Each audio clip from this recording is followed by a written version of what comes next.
Assalamualaikum warahmatullahi wabarakatuh. Salam semangat. Bersama kami Warni Kalih Channel, kita akan yaitu obrolan ringan. Obrolan ringan ini, Assalamualaikum Pak Kiai.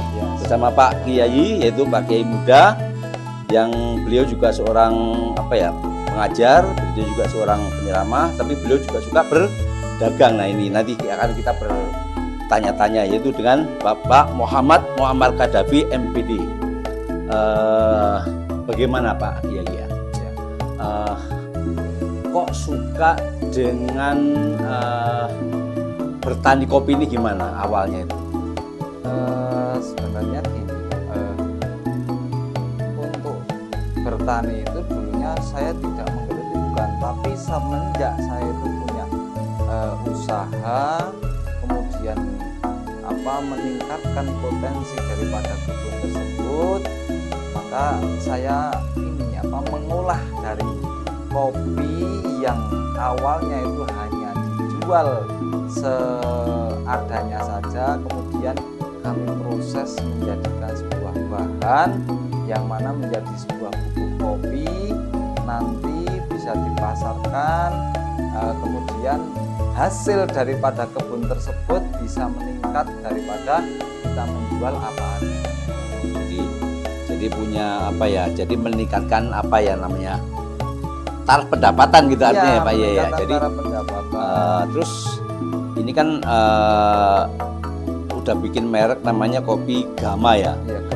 Gema. Gema ini apa nih falsafahnya tuh Gema itu apa ya? Jadi gini, saya itu menanti daripada merek ini sekitar 2 tahunan. Karena apa? Karena dari situ saya tidak langsung membuat, tapi semua itu butuh proses, butuh pengamatan, butuh belajar. Jadi saya itu membuat kopi Gema ini seharusnya dari tahun 2022, akan tetapi dalam tahun tersebut belum launching.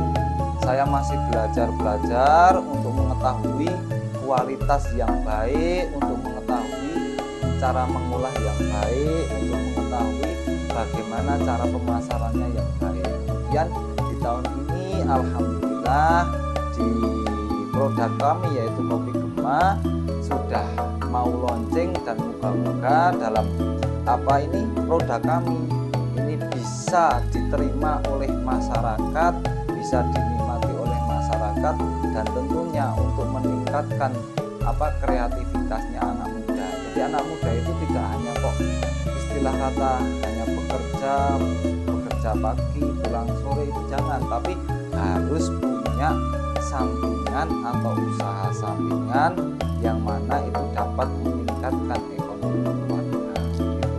Jadi ternyata punya misi ya. Jadi punya misi, emang betul ya. Kita sebagai memberikan pandangan yang positif buat generasi muda ya. Jadi generasi muda ini harus mulai menata diri dalam hal jangannya terpacu pada contohnya bekerja aja gitu ya. Tapi minimal mulai punya sampingan. Nah, ini berarti kita bisa menurut saya kita pasarkan bukan hanya di wilayah-wilayah khususnya Temanggung dan sekitarnya. Kita harus invasi ke luar keluar ya. Daripada tadi gini, anak muda itu sebenarnya berusaha itu mudah, tinggal keinginannya dan ilmunya. Dulu saya belum punya landasan ilmu untuk mengolah kopi atau apalagi bertani kopi, tapi di seiringnya zaman, karena di daerah sini itu komoditas petani kopi semua, maka saya itu belajar melihat potensi di daerah sini itu apa. Ternyata potensi di daerah sini itu kebanyakan itu menanam kopi. Jadi begitu, anak muda itu harus melihat potensi yang ada di daerah dulu. Kalau anak muda itu usaha tanpa melihat potensi di daerah, susah Pak. Ya benar, kalau usaha itu bisa apa saja bisa, mau dagang makanan, mau dagang apa saja itu bisa. Tapi yang lebih jitunya lagi melihat potensi di daerah. Karena apa?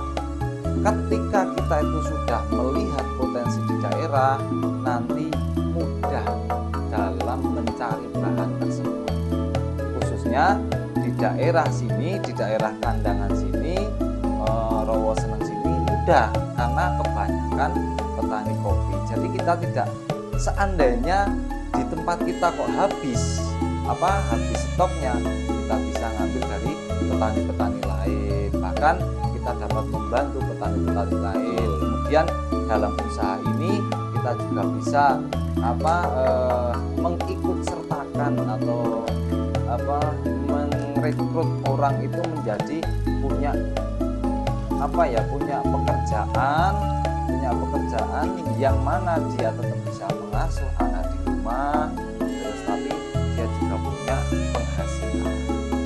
Jadi kalau saya kan pernah kemarin melihat ya punya Mas Yayi ini sekitar berapa itu luas 5.000 kebun meter. 5.000 meter, berarti rata-rata untuk menghasilkan kopi itu per tahun kira-kira berapa itu? Kalau tahun ini itu ya sekitar 2,5 ton 3 ton.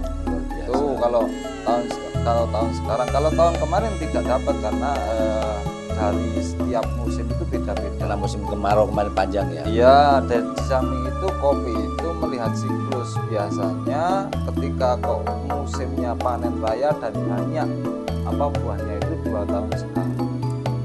Bisa dibuat 1 tahun sekali itu, tapi perlu dengan perawatan yang lebih mendalam.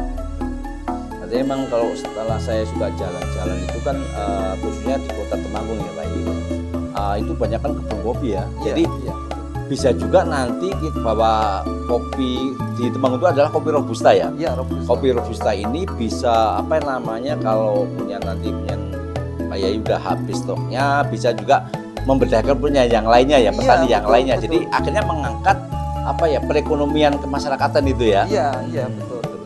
Dan kita juga harapannya ketika kok produk kami ini sudah benar-benar jalan, maka petani tidak usah susah-susah membuang keluar, petani tidak usah mencari harga yang tinggi atau yang pendek.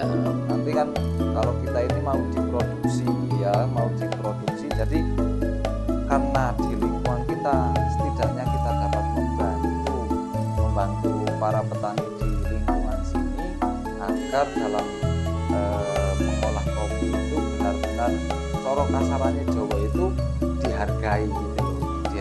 Harganya lebih agak tinggi Pantas daripada yang lain. Karena kita juga membeli kopi dari petani itu juga ada yang kualitas, dan kualitasnya itu ikut kepada kami. Kalau tidak petik merah itu tidak kami beli gitu loh. Jadi orang-orang sini menjual kepada kami tetap ikut dalam aturan kami. Karena saya dalam membuat produk kopi Kemang ini untuk mempertahankan citra rasa itu dari petik merah tersebut.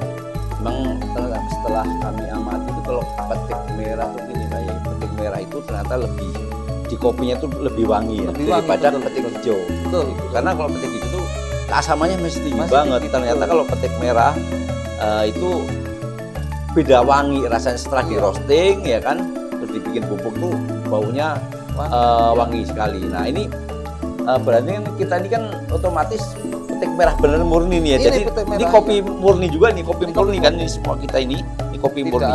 Tidak ada campuran, 0% campuran. 0% campuran. Ini bisa dipertanggungjawabkan dalam perkataan 100%-nya itu. Gitu. Oke, berarti kita ingin memasarkan di luar Kota Temanggung ini ya.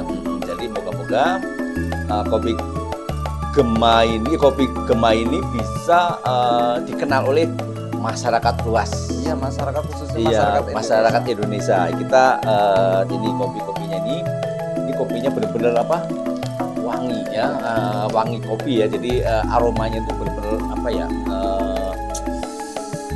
menyentuh hidung. Iya. Iya, menyentuh hidung. Dan warnanya kopi juga emang manis gitu, Iya, karena iya. asli nih, asli, Iya. tidak ada campuran sama sekali, Pak ya. Ya makanya jarang.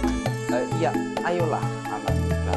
Meskipun banyak pesaing dari kopi itu kan tidak hanya dari Betul. ini apa Indonesia saja. Indonesia itu ya dari Lampung juga ada, Aceh juga ada, bahkan dari luar negeri Brazil dan sebagainya itu ada.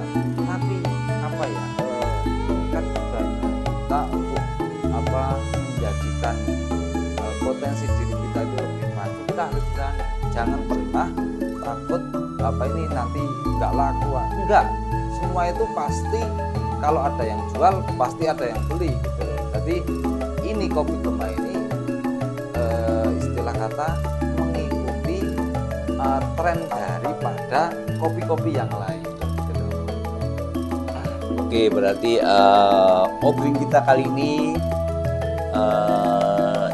cukup sekian dulu, singkat tapi padat, mengenai kopi produksi dari Gema ya. Gema kopi ini moga dikenal oleh masyarakat. Dan ayo anak muda, kita berkarya, ayo generasi muda, singkan lengan bajumu, ayo kita berbuat yang terbaik buat masa depanmu. Hari ini harus lebih baik daripada hari kemarin, hari esok harus jauh lebih baik daripada hari ini. Bagaimana? Siap, sip. Jadi kopi Gema, kopi dari desa, kualitas mendunia. Luar biasa. Oke. Ya. Kami akhiri bincang-bincang kali ini, obrolan ringan kali ini tentang kopi Gema. Iya. Ya. Betul, ya. Semoga lain waktu kita sambung kembali. Ya. Oke, akhir kalam, wassalamualaikum warahmatullahi wabarakatuh. Salam semangat.